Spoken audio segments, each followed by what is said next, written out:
Hello students, last time हम लोग पढ़े थे एप्लीकेशन ऑफ डेरिवेटिव और पिछले वीडियो में हम लोग ने एक्सरसाइज 4.1 स्टार्ट किया था। 4.1 में हम लोग क्वेश्चन नंबर 1 कर चुके हैं। सो आज के इस वीडियो में हम लोग स्टार्ट करेंगे एक्सरसाइज 4.1 का क्वेश्चन नंबर 2 और क्वेश्चन नंबर 3, जो कि दोनों एक वर्ड प्रॉब्लम की तरह। वर्ड प्रॉब्लम हम लोग को कैसे लिख के देता है वैसे है। क्वेश्चन नंबर 1 हम लोग पिछले वीडियो में सॉल्व कर चुके हैं। आज के वीडियो में सिर्फ क्वेश्चन नंबर 2 और 3 सॉल्व करेंगे। 2 ही क्वेश्चन तो और बचा है, फिर एक्सरसाइज खत्म। मिला जुला के आज के इस वीडियो में एक्सरसाइज अपना खत्म हो जाएगा। अच्छा, ध्यान से सुनना, जो बता रहा हूँ ध्यान से समझने की कोशिश करना। क्वेश्चन नंबर 1 जब हम लोग सॉल्व कर रहे थे तो होता क्या था मालूम है? क्वेश्चन नंबर 1 में हम लोगों को गिवन डेटा में, मतलब जो चीज़ें गिवन होती थी, क्या क्या चीज़ें गिवन होती थी? एक तो हम लोगों को वो दे देता था इक्वेशन ऑफ कर्व, एक अपने को क्या दे देता था? इक्वेशन ऑफ कर्व दे देता था। कुछ तो ऐसा लिखा रहता था, y इज इक्वल टू ब्ला ब्ला ब्ला ब्ला ब्ला, कुछ लिखा रहता था। इक्वेशन ऑफ कर्व दे देता था और साथ में अपने को देता था एक पॉइंट, याद है? ऐसा कुछ तो 1,1 करके एक पॉइंट देता था। हम लोगों ने क्वेश्चन नंबर 1 सॉल्व किया है और क्वेश्चन नंबर 1 में हम लोगों को पता है कि गिवन डेटा के तौर पर एक इक्वेशन ऑफ कर्व दिया होता था, एक पॉइंट दिया होता था।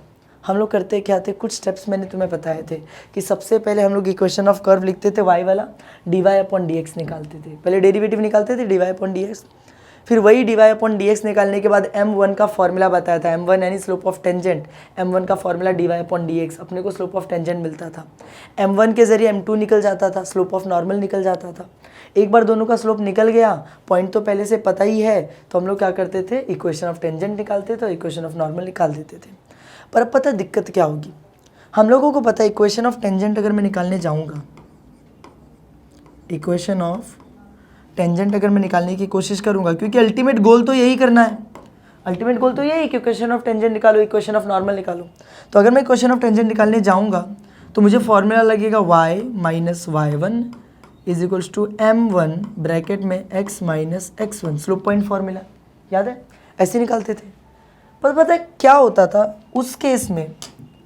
हम लोगों को x1 और y1 ये तो क्वेश्चन में ही दिया रहता था, जो पॉइंट है यही तो मेरा x1 और y1 की वैल्यू होती थी, तो उसको मैं x1 और y1 की जगह पुट कर देता था। m1 यहाँ से डेरिवेटिव में से निकल के आ जाता था, तो मिला जुला कर x1 y1 पहले से दिया रहता था, ये ऑलरेडी दिया रहता था, ये हम लोग निकाल लेते थे, फिर इसमें पुट करते थे और इक्वेशन ऑफ टेंजेंट मिल जाता था। अब पता है दिक्कत क्या होने वाली है? अब ज़रा ध्यान से देखना। अब जो क्वेश्चन हम लोग करेंगे, क्वेश्चन नंबर 2 और क्वेश्चन नंबर 3, उन दोनों में देखो दिक्कत क्या है। दिक्कत कुछ यूँ है कि क्वेश्चन में तुम्हें जो गिवन डेटा होगा ना, थोड़ा सा अलग होगा। गिवन डेटा थोड़ा सा अलग होगा। इक्वेशन ऑफ कर्व देता था पहले, इक्वेशन ऑफ कर्व तो अभी भी देगा तुमको, इक्वेशन ऑफ कर्व तो अभी भी वो दे देगा। पर यहाँ पर जहाँ पर तो तुम्हें पॉइंट लिख के देता था, अब थोड़ा सा लेवल को बढ़ाएंगे। इक्वेशन ऑफ कर्व तो दे दिया है, पर जो पॉइंट लिख के देता था ना सीधे x1 y1 की वैल्यू, कि चलो पुट करो आंसर निकालो, अब वो हमने x1 और y1 की वैल्यू लिख के नहीं देगा। अब वो हमें पता क्या देगा उसकी जगह पे? उसकी जगह पे हम लोगों को दे देगा वन लाइन, एक लाइन पैरेलल टू टेंजेंट। वो एक लाइन दे देगा और बोलेगा कि वो लाइन क्या है? अपने टेंजेंट के पैरेलल है। वो हम लोगों को एक लाइन देगा और क्या बोलेगा कि वो जो लाइन है वो टेंजेंट के क्या है? पैरेलल है, बस। और पॉइंट नहीं देगा। पॉइंट नहीं देगा इसका मतलब क्या? फ़र्क समझो। इक्वेशन ऑफ कर्व तभी भी देता था, अभी भी देगा, लेकिन उधर सीधे सीधे पॉइंट लिख के देता था x1 और y1 की वैल्यू। यहाँ पर पॉइंट की जगह पे कुछ तो बड़ा सा दे दिया है, एक लाइन जो कि टेंजेंट के पैरेलल है, और हम लोगों को छोड़ दिया। लेकिन देखो, भले ही गिवन डेटा बदल गया, पर जब मैं इक्वेशन ऑफ टेंजेंट ढूंढने जाऊँगा तो इक्वेशन ऑफ टेंजेंट के लिए तो यही फॉर्मूला यूज़ करूँगा। मतलब मुझे m1 की वैल्यू चाहिए, मुझे x1 चाहिए, मुझे y1 चाहिए। तो इस बार दिक्कत क्या है कि x1 और y1 जो पहले क्वेश्चन में दिया होता था, इस बार उसको क्वेश्चन में नहीं दिया, उसकी जगह कुछ और दे दिया। इसका मतलब इस बार हम लोगों को क्वेश्चन को सॉल्व करते टाइम स्लोप तो फाइंड आउट करना पड़ेगा, यानी m1 और m2 की वैल्यू तो निकालनी ही पड़ेगी। तो पिछले में भी निकालते थे m1 m2, अभी भी निकालेंगे m1 और m2, लेकिन इस बार अपने को x1 और y1 भी निकालना पड़ेगा। इस बार अपने को x1 और y1 भी क्या करना पड़ेगा? निकालना पड़ेगा, क्योंकि पॉइंट नहीं दिया है, x1 y1 की वैल्यू नहीं दी, अपने को फाइंड आउट करनी पड़ेगी। उसके बिना equation of tangent, equation of normal मिल ही नहीं सकता। तो पहले दोनों स्लोप निकालेंगे, फिर x1 की वैल्यू निकालेंगे, x2 y1 की वैल्यू निकालेंगे, फिर इन सारी वैल्यूज़ को पुट करके इक्वेशन ऑफ टेंजेंट और इक्वेशन ऑफ नॉर्मल क्या करेंगे? फाइंड आउट करेंगे। समझ में आया? नहीं समझ में आ रहा है तो दिक्कत नहीं है, वैसे समझ में आना चाहिए। नहीं समझ में आ रहा है तो क्वेश्चन करते करते समझ जाएंगे। कोई कोई चीज़ें ऐसी होती है ना करने के बाद ही समझ में आती है, कोई कोई बच्चा ऐसा होता है कि उसको करने के बाद ज़्यादा अच्छे से समझ में आता है, किसी बच्चे को पहले ही समझ में आ जाता है। इट डिपेंड्स यार, इसमें कोई टेंशन लेने वाली बात नहीं। तो फिलहाल बस इतना समझो कि गिवन जो रहेगा, गिवन डेटा में इक्वेशन ऑफ कर्व देगा अपने को लिखकर, लाइन पैरेलल टू टेंजेंट दे देगा। तो हम लोगों को ना कुछ कॉन्सेप्ट्स पहले समझने पड़ेंगे इन क्वेश्चन को स्टार्ट करने से पहले। कॉन्सेप्ट ये समझना पड़ेगा कि अगर मान लो, कैसी लाइन बनाता हूँ मैं, अगर मान लो एक ये लाइन है और एक ये लाइन है, और मैं तुम्हें बोल दूं कि दोनों लाइन पैरेलल है। दोनों लाइन क्या है? पैरेलल है। ये लाइन है, इसका नाम मान लो, ये लाइन है ए, ये लाइन है एल, ये लाइन है एम। मैं तुम्हें बोलता हूँ कि लाइन एल और लाइन एम क्या है? पैरेलल है, एक दूसरे के पैरेलल है। पैरेलल मतलब समझते हो ना क्या होता है? पैरेलल मतलब दो ऐसी लाइन जो एकदम सीधे साथ में चलती, कभी एक दूसरे को इंटरसेक्ट नहीं करती, कट नहीं करती। पटरी होती है, पटरी, ट्रेन की पटरी होती है, देखो पैरेलल होती है। फिर ट्रेन की पटरी जो चलती है, ये वाला पटरी, ये वाला पटरी, दोनों पैरेलल चलते हैं। अगर दोनों थोड़ा भी अंदर घुसेंगे, बाहर जाएंगे तो ट्रेन गायब, बाजू में मिलेगा, ट्रैक के बाजू में ट्रेन मिलेगा। अगर तुम ट्रैक के बाजू में थे तो देखने के लिए तुम बचोगे नहीं, समझा? तो ट्रेन की पटरियाँ कैसे चलती है? पैरेलल चलती हैं, हमने देखा है। तो पैरेलल लाइन मतलब दो ऐसी लाइन जो कि साथ में चल रही होती। तो मैंने बोला कि लाइन एल और लाइन एम क्या है? पैरेलल है।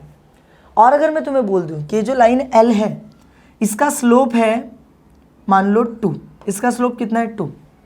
अब मुझे बताओ कि m का स्लोप कितना होगा? m का स्लोप कितना होगा?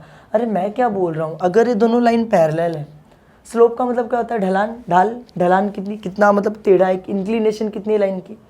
अगर ये दोनों लाइन पैरेलल है तो जितना इंक्लाइंड ये होगा उतना इंक्लाइंड ये भी होगा ना। देखो दोनों की इंक्लिनेशन सेम है, दोनों की जो ढलान है वो क्या सेम है। तो अगर इसका स्लोप 2 है तो ऑफकोर्स ही बात है इसका स्लोप भी 2 ही होगा। तो इससे अपने को समझ में आता है, एक प्रॉपर्टी समझ जाना, याद रखना, एक प्रॉपर्टी है, हमेशा याद रखना इस चीज़ को, कि slopes of 2 parallel lines, slopes of 2 parallel lines are always equal, are always equal. अगर कोई दो लाइन पैरेलल है तो उन दोनों के स्लोप्स हमेशा क्या होते हैं? इक्वल। मतलब जो इस लाइन का स्लोप होगा वही इस लाइन का स्लोप होगा। अब क्वेश्चन में पता है क्या खेलेगा अपने साथ? देखो क्वेश्चन में अपने को ऐसा करेगा, बोलेगा कि एक कर्व, एक टेंजेंट बना देता हूँ। कैसा टेंजेंट है ये? एक टेंजेंट है। मैंने बोला था टेंजेंट क्या होता है? कर्व को टच करके जाता है। ये टेंजेंट है मेरा, दिस इज माई टेंजेंट। अब वो हम लोगों को क्या लिख के देगा कि एक लाइन है जो कि इस टेंजेंट के पैरेलल है, एक दूसरी लाइन है जो कि इस टेंजेंट के क्या पैरेलल है। देखो ये एक दूसरी लाइन है जो कि उस टेंजेंट के क्या पैरेलल है। तो इस टेंजेंट ऐसा मुझे देगा, ये दूसरी लाइन है, इस लाइन का इक्वेशन दे देगा 2x + 3y = 4, ऐसा कुछ लिख के दे देगा। बोलेगा ये जो लाइन है 2x + 3y = 4, ये जो लाइन है ये टेंजेंट के क्या पैरेलल है, टेंजेंट के क्या पैरेलल है, ऐसा मुझे लिख के दे देगा। तो हम लोग पता है इसमें करेंगे क्या? हम लोग क्या करेंगे, पहले जो पैरेलल वाली लाइन दी ना, पैरेलल वाली लाइन, इसका स्लोप निकालेंगे। क्या करेंगे? इसका स्लोप निकालेंगे। अच्छा इस पैरेलल लाइन का स्लोप कैसे निकालते हैं? इक्वेशन पता है ना लाइन का? अगर इक्वेशन पता है तो स्लोप का फॉर्मूला होता है स्लोप = -a/b। क्या फॉर्मूला होता है? -a/b। तो हम लोग ये वाला फॉर्मूला लगाएंगे और अपने को स्लोप ऑफ टेंजेंट मिल जाएगा। अपने को स्लोप ऑफ टेंजेंट, अपने को इस लाइन का स्लोप मिल जाएगा। और एक बार अपने को इस लाइन का स्लोप मिल गया तो अपने को टेंजेंट का भी स्लोप मिल जाएगा। स्लोप ऑफ हम लोग क्या करेंगे, इस लाइन का स्लोप निकाल लेंगे। कैसे निकालेंगे? ये वाला फॉर्मूला लगा के -a/b। अब तुम लोग ऐसा मत पूछना कि a क्या है और b क्या है। देखो मैंने बताया था किसी भी लाइन का जो इक्वेशन होता है वो कौन से फॉर्म में होता है? ax + bx, ax + by + c = 0। तो जो x के साथ होता है वो a होता है, जो y के साथ होता है b होता है। तो मैं यहाँ पे निकाल लूँगा, मैं लिखूँगा -a मतलब जो x के साथ है, x के साथ कौन है? 2, तो मैं लिखूँगा 2। b मतलब जो y के साथ है, y के साथ कौन है? 3, तो मैं लिखूँगा 3। ये लो आ गया, -2/3 आ गया। -2/3 क्या है? इस लाइन का स्लोप है। मैंने क्या किया, जो लाइन मुझे टेंजेंट के पैरेलल दी थी, पहले मैंने वो पैरेलल वाले लाइन का स्लोप निकाला। कौन सा फॉर्मूला लगा के? -a/b। ये फॉर्मूला याद रखना, हम लोग यूज़ करेंगे। -a/b फॉर्मूला लगाया, इस लाइन का स्लोप निकालना जो पैरेलल वाली थी। अच्छा मुझे एक चीज़ बताओ, अब क्योंकि ये लाइन और टेंजेंट पैरेलल है तो जो स्लोप इसका आया वही स्लोप इसका होगा। अगर इस लाइन का स्लोप -2/3 आया है तो टेंजेंट का स्लोप भी कितना होगा? -2/3। समझ में आया? तो इस बात को याद रखना। देखो जो बातें मैंने तुम्हें बताई है, इन बातों को याद रखना। क्वेश्चन को सॉल्व करते टाइम ये हमें काम आएंगी। क्वेश्चन को सॉल्व करते टाइम ये बातें हमारे क्या आएंगी, काम आएंगी। समझ में आया? चलो ठीक है, क्वेश्चन स्टार्ट करते हैं। चलते फटाफट क्वेश्चन स्टार्ट करते हैं। यहाँ पर देखो, अच्छा मैं क्या बोल रहा हूँ, जो क्वेश्चन होता है ना, देखो एप्लीकेशन ऑफ डेरिवेटिव में बस एक दिक्कत है कि क्वेश्चन ना बहुत लंबे चौड़े होते हैं, बहुत बड़े बड़े होते हैं। तो बच्चे क्या होते हैं, बच्चे भूल जाते हैं, अरे इतना बड़ा कैसे याद रखेंगे। तो देखो बड़ा पूरा नहीं याद रखने का, स्टेप बाय स्टेप याद रखने का। देखो जैसे मैंने क्वेश्चन नंबर 1 कराया था step by step, question number 2 के भी मैंने सारे स्टेप्स यहाँ पर लिखे हुए हैं। क्वेश्चन नंबर 2 के भी मैंने सारे स्टेप्स यहाँ पर क्या किए, लिखे हुए हैं। एक बार हम लोग सॉल्व करना स्टार्ट करते हैं, फिर स्टेप्स को साथ साथ में चेक करते चलेंगे। चलो यहाँ पर देखो करना क्या होता है मालूम है, देखते हैं क्वेश्चन नंबर 1 दिया क्या। देखो यहाँ पे क्वेश्चन नंबर 1 दे रखा है, क्या दे रखा है क्वेश्चन नंबर 1 में? क्वेश्चन नंबर 1 में दिया find the equation of tangent and normal. वो तो हम लोगों को पता है, टेंजेंट और नॉर्मल का इक्वेशन ही निकालने को देता है हर बार। लिखा है कि इक्वेशन ऑफ कर्व, देखो ये कर्व का इक्वेशन है। ये किसका इक्वेशन है? कर्व का। और लिखा है कि where the tangent is parallel to the line this. देखो ये जो लाइन है, ये जो लाइन है ये टेंजेंट के क्या है, पैरेलल है। मैंने बोला था ना 2 चीज़ें देगा, क्या क्या देगा गिवन में, देखो मैंने तुम लोगों को बताया था। यहाँ पर देखो, यहाँ पे भी मैंने लिख के दिया है, गिवन में वो क्या क्या देगा, इक्वेशन ऑफ कर्व। तो देखो इक्वेशन ऑफ कर्व दिया हुआ है, और क्या लिख के दे देगा वो, लाइन पैरेलल टू टेंजेंट। तो देखो ये लाइन दी है जो कि टेंजेंट के क्या है, पैरेलल है। समझ में आया? चल ठीक है, अब इसको छोटा कर लेते, साइड कर लेते हैं, इसको सॉल्व करना स्टार्ट करते हैं। चलो तो हम लोग करेंगे क्या, हम लोग क्वेश्चन को देखो स्टार्ट कैसे करना, जो जो स्टेप बता रहा हूँ दिमाग में बिठाते जाओ, अपने आप ही तुम लोग को क्वेश्चन सॉल्व भी हो जाएगा, सब समझ में भी आ जाएगा। सबसे पहला काम क्या करेंगे मालूम है, जो लाइन पैरेलल दी है, जो लाइन पैरेलल दिया है ऊपर, बोला ना ये टेंजेंट है, एक लाइन है जो टेंजेंट के पैरेलल है, तो उस पैरेलल वाले का स्लोप निकाल लेंगे। कैसे निकालेंगे? -a/b वाला फॉर्मूला लगा के, अभी बताया था ना। स्टेप्स में भी यहाँ पर देख लो, मैंने यहाँ पर स्टेप में लिखा हुआ है, यहाँ पर देखो मैंने स्टेप में लिखा है। स्टेप को देखते करते चलते। स्टेप 1 क्या है, slope of given parallel line. सबसे पहले क्या निकालना है, slope of given parallel line. तो मैं यहाँ पर लिखता हूँ कि here line parallel to tangent. मैं यहाँ पे क्या लिखूंगा, लाइन पैरेलल टू टेंजेंट। मैंने लिखा टेंजेंट के पैरेलल में कौन सी लाइन दी गई है, लिख लो यहाँ पे 4x - y + 1 = 0। ये जो लाइन है ये मुझे दी है, मुझे बताया कि ये लाइन क्या है, टेंजेंट के पैरेलल है। लाइन क्या है, टेंजेंट के पैरेलल है। तो स्टेप 1 क्या था, इस लाइन का स्लोप निकालने। देखो स्टेप 1 है slope of given parallel line. इस पैरेलल लाइन की स्लोप निकालनी है, कौन से फॉर्मूले से, -a/b करके। तो मैं यहाँ पर लिखता हूँ therefore slope of given parallel line. मैं क्या लिखता हूँ, slope of given parallel line. अच्छा क्या स्लोप है, फॉर्मूला क्या है स्लोप का, -a/b, यही फॉर्मूला है ना। तो चलो इसको सॉल्व करो, इक्वल्स टू -a मतलब जो x के साथ रहता है यार ना। जनरल इक्वेशन क्या होती है, लाइन की इक्वेशन कैसी होती है, लाइन की इक्वेशन ऐसी होती है ना, ax + by + c = 0। तो a मतलब क्या, देखो a मतलब क्या, जो x के बाजू में है, b मतलब क्या, जो y के बाजू में। तो क्या लिखा, -a मतलब यहाँ पे x के बाजू में कौन है, x के बाजू में कौन है, 4। तो मैंने a की जगह क्या लिख दिया, 4/b। b मतलब जो y के बाजू में, देखो ये रहा y के बाजू में कुछ नहीं, माइनस लिखा हुआ है, कुछ नहीं यानी 1, तो -1 क्या आएगा, -1। अब देखो माइनस माइनस कट जाएगा, 1 4 जा 4 होता है, तो आंसर कितना आ जाएगा, 4। आंसर कितना आ जाएगा, 4। मतलब कि ये जो पैरेलल लाइन था इसका स्लोप मुझे मिल गया, ये जो पैरेलल लाइन था इसका स्लोप मुझे मिल गया। और मैंने तुम लोगों को क्या बोला था कि जब 2 लाइन पैरेलल हो तो उन दोनों का स्लोप क्या होता है, उन दोनों का स्लोप सेम होता है। उन दोनों का स्लोप क्या होता है, सेम होता है। तो अगर पैरेलल लाइन वाले का स्लोप 4 आया है तो टेंजेंट का भी स्लोप कितना होगा, 4 ही होगा, क्योंकि टेंजेंट के पैरेलल था। इसका स्लोप 4 आया तो टेंजेंट का भी 4 ही होगा। तो देखो वहीं पर लिखा है स्टेप 2, यहाँ पर देखो मैं उसको लेके आता हूँ नीचे, मैं तुम लोग को लिखा के दिया स्टेप 2। स्टेप 2 क्या है, m1 मतलब स्लोप ऑफ टेंजेंट। कैसे निकालेंगे, जो slope of given parallel line था वही m1 आ जाएगा। तो मैं यहाँ पर लिखूंगा कि देयरफॉर m1 यानी कि slope of tangent is equals to slope of given parallel line. और किसके इक्वल होगा, slope of given parallel line. जो पैरेलल लाइन दी गई है उसी के क्या होगा, स्लोप के इक्वल होगा। और मैं यहाँ पे बाजू में बता भी दूंगा, क्या बता दूंगा कि m1 क्या है, स्लोप ऑफ टेंजेंट। याद है मैंने बोला था जैसे m1 लिखना वैसे वहाँ पर बता देना कि m1 तुमने किसको मान रखा है, स्लोप ऑफ टेंजेंट को। क्योंकि हो सकता है कि एग्जामिनर को बात नहीं पता हो, इसलिए वहाँ पे लिख देने का m1 क्या है, स्लोप ऑफ टेंजेंट है, खत्म। तो देखो therefore m1 equal to slope of given parallel line, कितना आया स्लोप, 4 आया ना, तो इसका भी स्लोप कितना हो गया, 4, इसका भी स्लोप कितना हो गया, 4। हम लोगों को m1 मिल गया, हम लोग को स्लोप ऑफ टेंजेंट मिल गया। स्टार्टिंग के 2 स्टेप एकदम दिमाग में घुसा लो, बिठा लो एकदम अच्छे से। क्या करना होता है, जो पैरेलल लाइन दिया गया है उसका स्लोप निकालेंगे -a/b करके, फर्स्ट स्टेप। सेकंड स्टेप में क्या करेंगे, जो इसका स्लोप आया है वही स्लोप ऑफ टेंजेंट यानी वही m1 की वैल्यू हो जाएगी, तो सेकंड स्टेप में m1 निकल जाएगा वैसे ही। अच्छा m1 निकल गया, अब m1 के बाद क्या निकालते थे, m2, याद करो उसमें भी वही करते थे, क्वेश्चन नंबर 1 में m1 निकल जाता था, m2 निकालते थे। तो स्टेप 3 क्या है, m1 into m2 is equals to -1 लिखो मैं पे लिखता हूँ नाउ,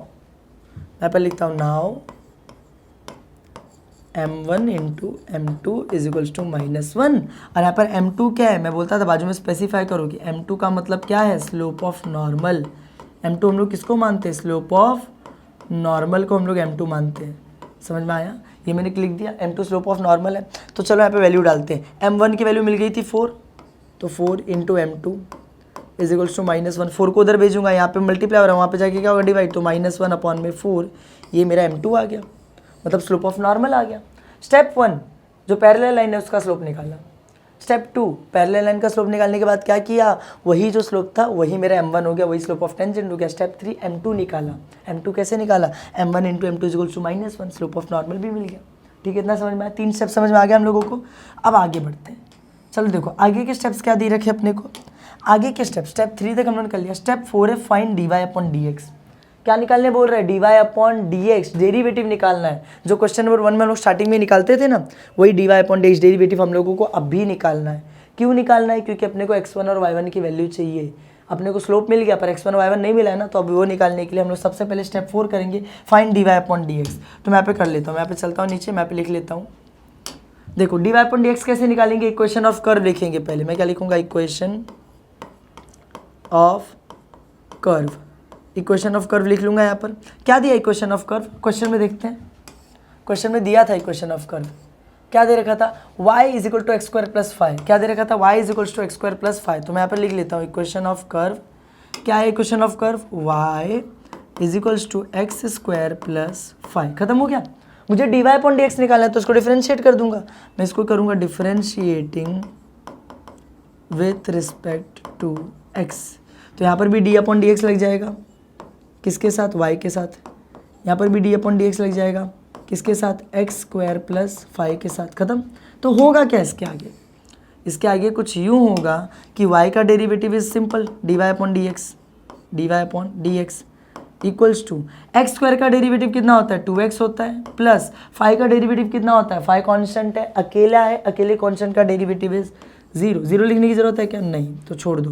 तो dy/dx आ गया अपना 2x, dy/dx कितना आ गया अपना 2x आ गया, समझ में आया। ये मैंने अगला वाला स्टेप भी कर लिया। इसके बाद का क्या स्टेप है गुरु, यहाँ पर देखो, स्टेप 4 हम लोगों ने किया, फाइंड dy/dx कर लिया। स्टेप 5 में क्या लिखा, फाइंड x1 और y1। अब x1 और y1 की वैल्यू निकालनी है। अब क्या करना है, x1 की वैल्यू निकालनी है और y1 की वैल्यू निकालनी है। अब ये x1 और y1 कैसे निकालते हैं, ध्यान से देखना, it is the most important step इस क्वेश्चन के अंदर। x1 और y1 की वैल्यू निकालनी है। देखो यहाँ पर कैसे निकालेंगे x1 और y1, मैं क्या बोल रहा हूँ, हम लोगों ने dy/dx निकाला, 2x आया। हम लोगों ने पिछले क्वेश्चन में एक चीज़ पढ़ी थी, क्या पढ़ी थी, m1 जो होता है, m1 का फॉर्मूला क्या होता है, dy/dx। हमने पढ़ा था ना कि m1 का फॉर्मूला क्या होता है, dy/dx, खत्म। तो एक काम करते हैं, इस फॉर्मूले को लिख लेता हूँ, m1 is equal to dy/dx। अब मैं क्या बोल रहा हूँ, देयरफॉर ये जो m1 है, m1 की वैल्यू मेरे ख्याल से मैंने निकाल चुका हूँ पहले ही, m1 की वैल्यू मैं पहले ही निकाल चुका हूँ। कितनी आई थी m1 की वैल्यू, देखो ऊपर देखो, m1 की वैल्यू 4 आई थी। तो मैं यहाँ पे क्या करता हूँ, m1 की जगह पे 4 लिख देता हूँ। मैं वहाँ पे क्या करता हूँ, m1 की जगह पे क्या लिख देता हूँ, ये m1 लिखा है, यहाँ पे मैं लिख देता हूँ 4 इक्वल्स टू, यहाँ पे क्या लिखा है, dy/dx ना। अच्छा dy/dx अभी तो निकाले थे, dy/dx कितना आया था, 2x आया था। तो dy/dx की जगह क्या लिख देता हूँ, 2x। देखो ये जो फॉर्मूला हमने पढ़ा था, m1 is equal to dy/dx, ये फॉर्मूला लिखो, यहीं से x और y की वैल्यू मिलेगी। m1 is equal to dy/dx लिखा, m1 तो हम लोग पहले ही निकाल चुके थे, क्वेश्चन में डाल दिया, dy/dx यहाँ पे निकाल चुके थे, डाल दिया, पुट कर दिया, खत्म। अब देखो मुझे अगर x की वैल्यू चाहिए तो मैं वो जो 2 वहाँ पर मल्टीप्लाई है उसको इधर पे ले लूँगा, डिवाइड हो जाएगा। तो 4/2 इज इक्वल्स टू एक्स, ये कटेगा कितना आएगा 2, तो देयर फॉर मुझे मिल गया x इज इक्वल्स टू 2, मुझे क्या मिल गया x इज इक्वल्स टू 2, खत्म। देखो मुझे x मिल गया 2, x कितना मिला 2 मिला, और पता है हम लोगों को तो x1 और y1 ढूंढना था ना, ये जो x मिला ना यही अपना x1 है, यही अपना क्या है x1, x इक्वल टू 2 आएगा ना तो x को x1 लिख देना, यही अपने x1 की वैल्यू होती है, समझ में आया। अच्छा अब y1 चाहिए, अब क्या चाहिए y1 चाहिए, अब y1 कैसे निकालेंगे, x की वैल्यू को पुट करेंगे, x की वैल्यू को क्या करेंगे पुट करेंगे और y निकलेगा, पर किधर पुट करेंगे, ध्यान से ये बात बहुत इंपॉर्टेंट है कि x की वैल्यू को पुट करने के बाद y निकलेगा, पर पुट किधर करना है, अपने पास तो दो इक्वेशंस है, अपने पास तो दो इक्वेशंस है, अपने पास देखो एक ये वाला इक्वेशन भी है, इक्वेशन ऑफ पैरेलल लाइन, एक ये भी इक्वेशन है कर्व का इक्वेशन, तो x की वैल्यू पुट करके y की वैल्यू निकालेंगे, किसमें पुट करेंगे, याद रखना कर्व के इक्वेशन में, किसमें पुट करना है कर्व के इक्वेशन में, क्योंकि ये जो लाइन है ये तो पैरेलल है, नहीं तो अलग से है, देखो पैरेलल वाली ये मेरा कर्व है, ये टेंजेंट है, कैसा टेंजेंट बनाता हूँ मैं, ये टेंजेंट है, ये नॉर्मल है, पैरेलल लाइन तो कहीं साइड में होगी ना, तो उसमें वैल्यू पुट करके क्या करेंगे, पुट करेंगे कर्व वाली इक्वेशन में, किसमें पुट करेंगे कर्व वाली इक्वेशन में। तो मैं क्या करूँगा, इस x की वैल्यू जो आई 2, इसको फटाफट पुट कर दूंगा कर्व वाले इक्वेशन के अंदर, तो मैं यहाँ पर लिखूंगा, देखो इसको थोड़ा सा ऊपर कर देता हूँ, x की वैल्यू 2 आ गई, मैं यहाँ पे लिखूंगा put x equal to 2 in equation of curve, in equation of curve, x equal to 2 डालूंगा इन इक्वेशन ऑफ कर्व में। तो इक्वेशन ऑफ कर्व क्या दिया था, y is equals to x square plus कितना दिया था 4 दिया था अपने को कि 5 दिया था, y is equals to x square plus 5 दिया था, तो मैंने यहाँ पे लिख दिया y is equals to x square plus 5, y is equals to x square plus 5, खत्म। तो y is equals to x का स्क्वायर करना है, x कितना है 2, तो x की जगह 2 का स्क्वायर प्लस 5, खत्म हो गया। तो y इज इक्वल्स टू 2 का स्क्वायर कितना होता है 4 प्लस 5, तो y इज इक्वल्स टू कितना आ जाएगा 9, y इक्वल्स टू कितना आ जाएगा 9 आ जाएगा, ये जो y मिला यही मेरे लिए y1 है, y1 इज इक्वल्स टू 9, मुझे y1 भी मिल गया इज इक्वल्स टू 9, मैंने x1 और y1 भी निकाल लिया। ध्यान से सुनना और ध्यान से समझना कि हम लोग जैसे ही dy/dx निकाल लेंगे उसके बाद का अपना स्टेप होता है x1 और y1 की वैल्यू फाइंड करना। कैसे करते हैं हम लोग, ये वाला फॉर्मूला लिखते हैं, m1 is equal to dy/dx वाला फॉर्मूला लिखते हैं, इसके अंदर ना सारी वैल्यू डालते हैं, m1 की वैल्यू ऊपर ढूंढे थे डाल दिया, dy/dx ऊपर ढूंढा डाल दिया, डालने के बाद x की वैल्यू मिल गई, इस वैल्यू को इक्वेशन ऑफ कर्व में पुट कर दो, y की भी वैल्यू मिल जाएगी, तो x1 भी मिल गया और y1 भी मिल गया। और एक बार अपने को x1 y1 मिल गया, देखो अपने को m1 m2 मिल चुका है, दोनों का स्लोप मिल चुका है, टेंजेंट और नॉर्मल का, x1 और y1 भी मिल चुका है, सब मिल चुका ना, अब सीधे उनका इक्वेशन निकालते हैं। अब मैं निकालूंगा इक्वेशन ऑफ टेंजेंट। देखो एक बार ना अगर तुम लोग को चाहिए तो वो स्टेप वाला शीट भी मैं तुमको दिखा देता हूँ, किधर चला गया भाई, स्टेप्स गायब हो गए क्या, यहाँ पे देखो स्टेप्स वाली शीट भी मैं तुमको दिखा देता हूँ, दिख रहा है। स्टेप 6 क्या है, इक्वेशन ऑफ टेंजेंट निकालो, स्टेप 7 क्या इक्वेशन ऑफ नॉर्मल, तो अब सिंपली अपने को जाना है इक्वेशन ऑफ टेंजेंट और नॉर्मल निकाल लेना है। तो मैं यहाँ पे लिखूंगा कि therefore equation of tangent, therefore equation of tangent. अच्छा इक्वेशन ऑफ टेंजेंट कैसे निकालेंगे, इक्वेशन ऑफ टेंजेंट का फॉर्मूला क्या होता था, y minus y1 is equals to m1 x minus x1, याद है स्लोप पॉइंट फॉर्मूला, मैं यहाँ पे लिख दूँ by slope point formula, by slope point formula equation of tangent का फॉर्मूला क्या आता है, y minus y1 is equals to m1 x minus x1, तो y माइनस y1 की वैल्यू तभी निकाले ना, कितनी आई 9 आई, इज इक्वल्स टू m1, तो m1 की वैल्यू निकाले थे, ऊपर कितना आया था 4 आया था, ब्रैकेट में x माइनस x1 अभी निकाले तो ऊपर कितना आया था 2 आया था, खत्म। तो देखो y minus 9 is equals to ये जो 4 अंदर मल्टीप्लाई कर रहे हैं, एक बार x के साथ एक बार 2 के साथ, 4 इंटू एक्स कितना हो जाएगा 4x, बीच में माइनस है माइनस रहने दो, 4 2 से कितना हो जाएगा 8, खत्म हो गया। अब क्या करेंगे, सबको इस साइड ले लेंगे, क्यों, क्योंकि लाइन का इक्वेशन कैसे होता है ax plus by plus c equal to 0, तो साइड 0 होता है, बाकी सारी चीज़ें इधर होती हैं। तो यहाँ पर y माइनस 9 पहले से मैंने रहने देता हूँ, y माइनस 9 रहने देता हूँ, वो जो प्लस 4x है उसको इधर ले लिया, कितना हो गया माइनस 4x, वो जो माइनस 8 है उसको इधर ले लिया, क्या हो गया प्लस 8, इक्वल्स टू वहाँ पे कुछ भी नहीं बचा यानी कि 0, कुछ भी नहीं बचा यानी कि 0। तो अब इसके बाद क्या करूँगा, इसके बाद लिखूँगा देयर फॉर, थोड़ा अरेंज करते कैसे होता है, ax पहले x वाला टर्म आता है तो पहले माइनस 4x लिखेंगे, फिर by y वाला टर्म आता है तो y वाला टर्म इधर है कुछ नहीं यानी प्लस y, फिर सी आता है, तो सी कितना है, ये 8 है, ये -9, 8 में से -9 करोगे कितना बचेगा, 8 में से 9 नहीं जा सकता, 9 में से 8 गया, 1 बचा, बड़ा नंबर 9 है, साइन माइनस का है तो -1, तो -1 equals to 0। This is equation of tangent, this is equation of tangent. हो सकता है तुम्हारे बुक में आंसर ऐसा दिया हो, 4x -4x की जगह +4x दिया हो, +y की जगह -y, -1 की जगह +1। मैंने बोला वो भी यही है, ये भी वही है, खत्म। अच्छा अब देखो, चलते अब ढूंढते इक्वेशन ऑफ नॉर्मल। अब क्या निकालते हैं, इक्वेशन ऑफ नॉर्मल। तो इक्वेशन ऑफ नॉर्मल कैसे निकालते हैं, मैं लिख देता हूँ, देयरफॉर इक्वेशन ऑफ नॉर्मल। तो इक्वेशन ऑफ नॉर्मल का फॉर्मूला क्या है, y - y1 is equals to m2 bracket में x - x1 इतना आ गया, तो y तो y रहेगा। y1 की वैल्यू ढूंढे थे क्या, हाँ ढूंढे थे, 9 आई थी, 9, तो 9 लिखा इज इक्वल्स टू m2 निकाले थे, -1/4 आया था, ब्रैकेट में x - x1 कितना आया था, 2 आया था, खत्म।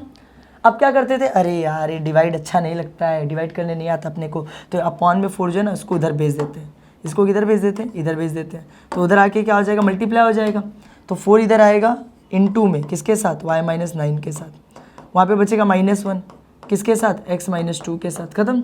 तो आगे अब थोड़ा सा सॉल्व करेंगे, कैसे सॉल्व करेंगे, ये देखो, ये 4 अंदर मल्टीप्लाई होगा y के साथ, एक बार मल्टीप्लाई होगा 9 के साथ, तो 4 × y 4y, बीच में माइनस है, 4 × 9 36 इक्वल्स टू -1 पहले मल्टीप्लाई होगा x में, फिर -1 मल्टीप्लाई होगा -2 में, तो -1 × x क्या होगा, -x होगा, -1 × -2 क्या होगा, माइनस प्लस 1 2 ज़ा 2।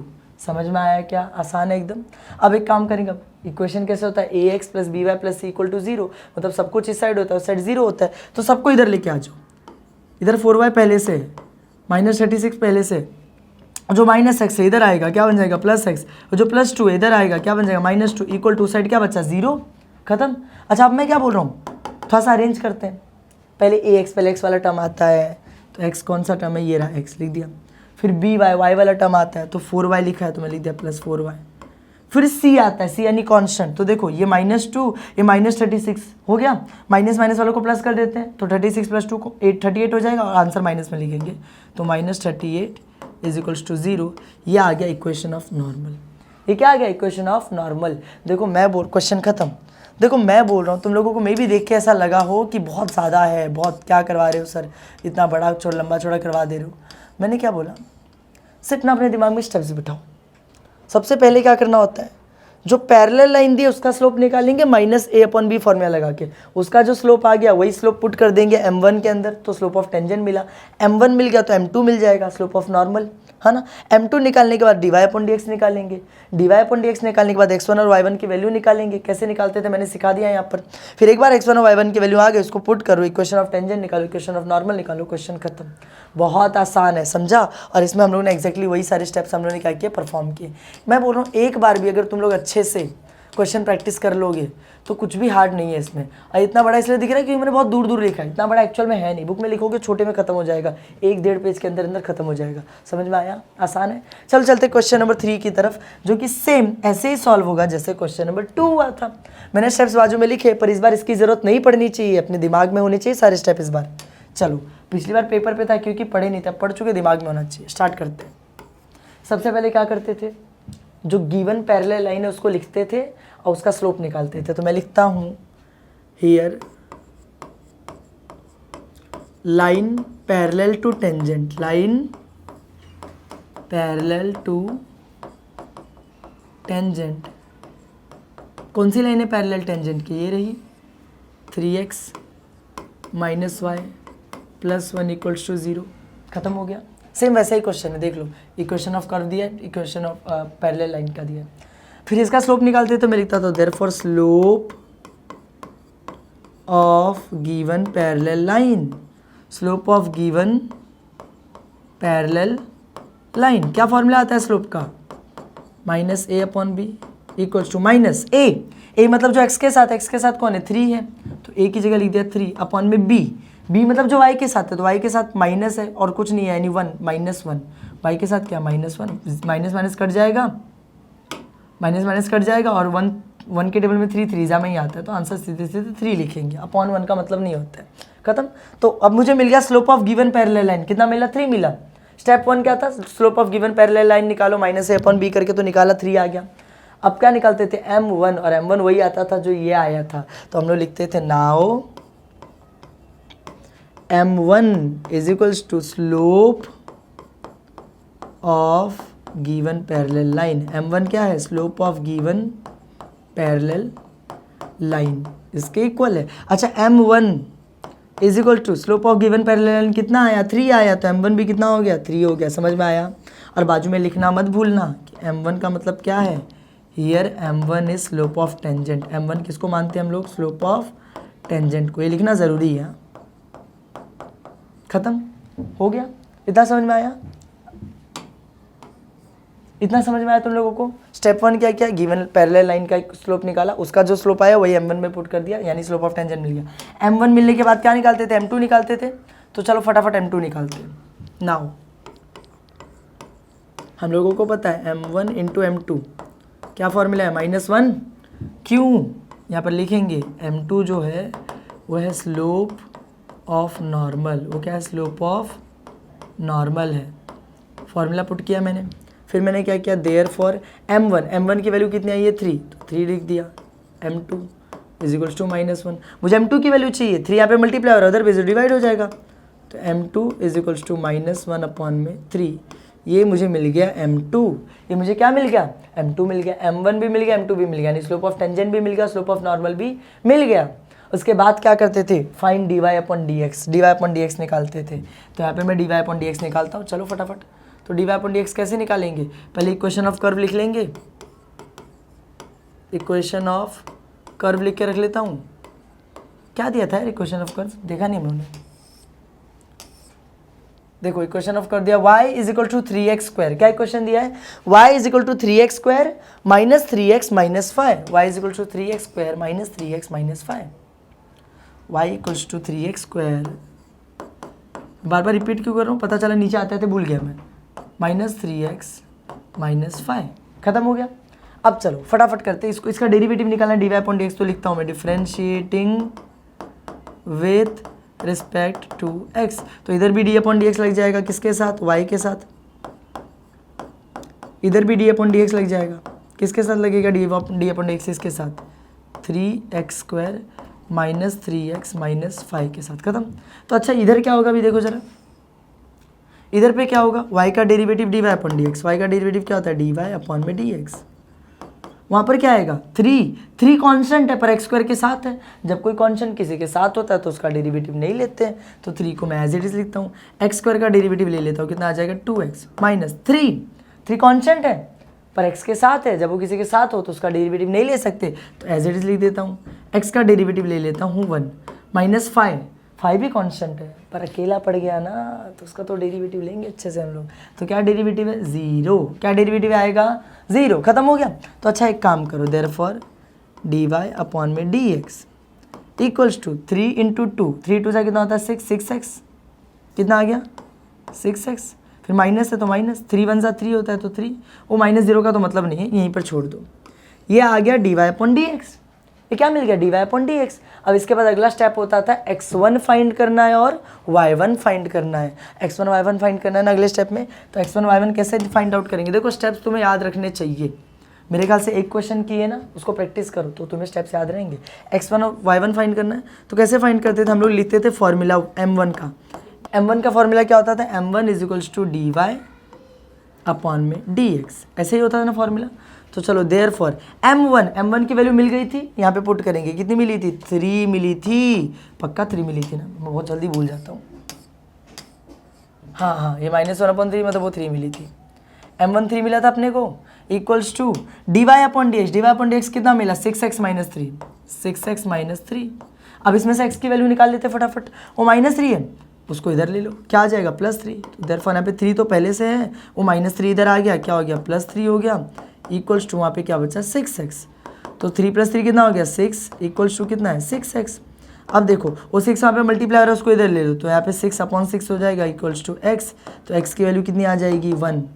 x की वैल्यू कितनी आ जाएगी? 1। समझ में आया?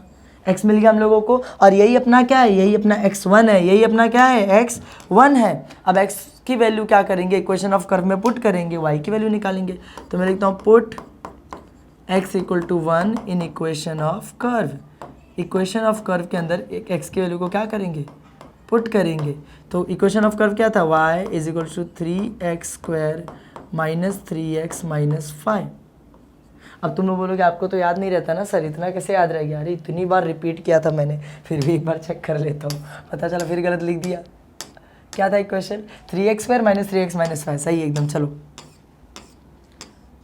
यहाँ पे आया, तो चलो ठीक है, y equals to 3x², x किधर, x एरा 1, तो x² की जगह क्या लिख दूंगा 1 का स्क्वायर, माइनस 3x की जगह क्या लिख दूंगा 1 माइनस 5, खत्म हो गया। तो y इज इक्वल्स टू 1 का स्क्वायर 1 होता है और 1 3 3 होता है, तो मिला जुला के 3 आएगा आंसर, माइनस 3 1 3 होता है तो 3 आएगा आंसर, माइनस 5। ये 3 और माइनस 3 तो कट जाएगा, 3 माइनस 3 0 ना, कट गया।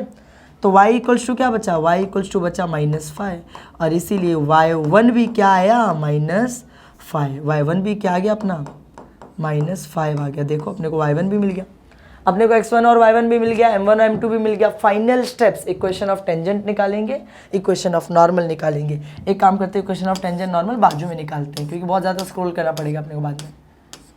बाजू में निकालते हैं, हाँ यहाँ पे निकालना चालू करते हैं। एक पार्टीशन बना लेते हैं यहाँ पर हम लोग इक्वेशन ऑफ टेंजेंट और नॉर्मल निकालना चालू करते हैं। तो therefore equation of tangent, equation of tangent वो तुम लोग ऊपर लिख देना चाहिए। तो by slope point formula equation of tangent क्या आता है, y minus y1 equals to m1 bracket में x माइनस x1, यही है फॉर्मूला। तो y तो y रहेगा, y1 कितना आ जाएगा, y1 निकाले थे हम लोग ने, कितना निकाले थे y1, अभी निकाले थे नीचे ना, कितना आया था, अरे रे फिर नीचे जाना पड़ेगा, देख के आना चाहिए था अपने को। y1 कितना आया था, y1 आया था -5, x1 है 1, y1 आया था -5। तो यहाँ पे मैं क्या करता हूँ, y1 की जगह लिख देता हूँ, देखो y1 की जगह मैं लिख देता हूँ -5 ब्रैकेट में क्यों लिखा, क्योंकि दो माइनस बाजू बाजू में नहीं आ सकते। एक माइनस देखो, ये देखो ध्यान से समझना इसको, इस चीज़ को ध्यान से समझना कि ये माइनस है, ये y है, फिर इसके बाजू में माइनस, तो लिख दिया माइनस। y1 के खुद की वैल्यू -5 है, -5, तो ऐसा दो माइनस बाजू में नहीं आ सकता, इसलिए इसको ब्रैकेट बना देता हूँ। इक्वल्स टू m1 की वैल्यू अपने को मिली थी, कितनी मिली थी, 3 मिली थी, कितनी मिली थी, 3 मिली थी। तो m1 की जगह डाल देता हूँ मैं 3, x माइनस x1 की वैल्यू कितनी आई थी 1, खत्म। चलो सॉल्व करते हैं। देयरफॉर y, तुम लोग पता है माइनस माइनस बाजू में आ गया तो उसका मतलब क्या होता है +5, तो y minus minus +5 equals to 3, एक बार x में मल्टीप्लाई होगा, 3 एक बार 1 में मल्टीप्लाई, 3 इंटू एक्स कितना हो जाएगा 3x, माइनस 3 1 सा कितना हो जाएगा 3, खत्म। अब मुझे क्या चाहिए, ax + by + c = 0, मतलब वो साइड 0, बाकी सब इस साइड, तो सबको इस साइड लेके आता हूँ। तो y +5, वो जो +3x है उसको इधर ले लूँगा -3x, वो जो -3 है उसको इधर ले लूँगा +3 इक्वल्स टू 0। अब अरेंज करेंगे ना, पहले x वाला टर्म चाहिए, तो ये रहा -3x, इसको पहले लिख देता हूँ। फिर by y वाला टर्म, तो इधर y दिया है तो मैं लिख देता हूँ +y। फिर c क्या है 3 और 5, 3 + 5 कितना होता है 8 इक्वल्स टू 0। मिल गया इक्वेशन। अब मैं वापस से बोल रहा हूँ, हो सकता है टेक्स्ट बुक में आंसर कैसा दिया हो, -3x की जगह +3x दिया हो, +y की जगह -y, +8 की जगह -8। मैंने बोला ना इन सबको उधर भेज दो, इस साइड 0 आ जाएगा, उधर इक्वेशन वही आएगा। ये भी राइट है, वो भी राइट है।